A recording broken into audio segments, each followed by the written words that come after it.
கொஞ்சம் முன்னாடி வந்துட்டிங்கன்னா கொஞ்சம் கரெக்ட். கொஞ்சம் ஃப்ரெண்ட் இல்லை நீங்கள் எடுத்துக்கலாம் மேம், நான் எடுத்து கொடுத்துட்றேன். கொஞ்சம் ஃப்ரெண்டில் மட்டும் வந்துடுங்க. ஓகே.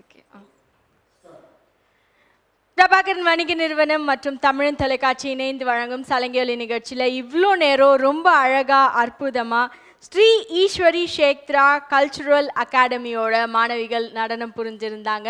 இந்த கல்ச்சுரல் அகாடமி மதுரையில் இருந்து கடந்த 20 வருடங்களாக ரொம்ப அழகாக சிறப்பாக சூப்பர் டூப்பராக செம்மையாக சீராக நடத்திட்டு வருவாங்க.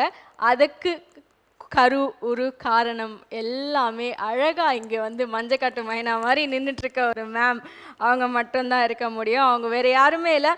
ஸ்ரீ குரு ஸ்ரீமதி நாட்டிய கலை மாமணி டாக்டர் அங்காள ஈஸ்வரி ஆசான் மேம் அவங்க தான். இந்த புகழ், இந்த மேடைக்கு அவங்களுக்கு கிடைச்ச ஆப்பர்ச்சுனிட்டி, அவங்களோட மாணவர்களுக்கு எல்லாருக்குமே ஒரு பெரிய கைத்தட்டல், பெரிய வாழ்த்துக்கள். அவங்க எல்லா ஆசான்களுக்கும் ஒரு பெரிய வாழ்த்துக்கள். பிரபாகரன் வணிக நிறுவனம் மற்றும் தமிழன் தொலைக்காட்சி இணைந்து வழங்கும் சலங்கை ஒலி நிகழ்ச்சியின் சார்பாக அவங்களுக்கான ஒரு சிறிய நினைவு பரிசு. வாழ்த்துக்கள் மேம். அதே மாதிரி இன்னும் 3 ஆசான்கள் இருக்காங்க, அவங்களையும் கௌரவிக்கும் அழகான ஒரு பொன்னான தருணம். அடுத்தபடியாக என் சண்மதி மேம் அவங்கள கௌரவிக்கும் அழகான ஒரு தருணம். வாழ்த்துக்கள் மேம்.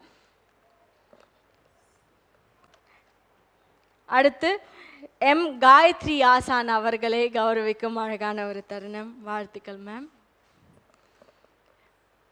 அடுத்தபடியாக நம்மளோட வீணையின் ஆசான், வீணையின் வித்வான் அப்படின்னு கூட சொல்லலாம், அவங்கள கௌரவிக்கும் அழகான ஒரு பொன்னான தருணம். எஸ் கௌசல்யா ராணு ஆசான் அவர்களை கௌரவிக்கும் தருணம். 4 ஆசான்களுக்கும் பிரபாகரன் வணிக நிறுவனம் மற்றும் தமிழன் தொலைக்காட்சி இணைந்து வழங்கும் சலங்கை ஒலி நிகழ்ச்சியின் சார்பாக ஒரு பெரிய கைத்தட்டல். இந்த நாள் என்றைக்குமே உங்களோட நடன பயணங்கள்லையும் சரி, உங்களோட நினைவுகளையும் ஒரு மலரும் நினைவாக இருக்கணும் அப்படின்றது தான் எங்களோட ஆசை ஐயம்.